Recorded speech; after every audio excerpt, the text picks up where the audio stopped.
akong mag-video ng halian namin ngayon. Ayan yung niluto ko, guys.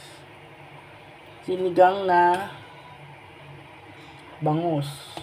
Ayan siya. Kalimutan ko mag-video. Pero pinakuluan ko lang naman yung sibuyas, kamatis, tapos gulay.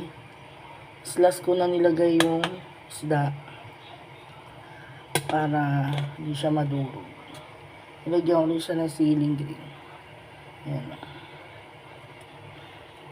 Maluluto na siya kasi nilagay ko ng kangkong. Kulang siya na video paano ko siya niluto.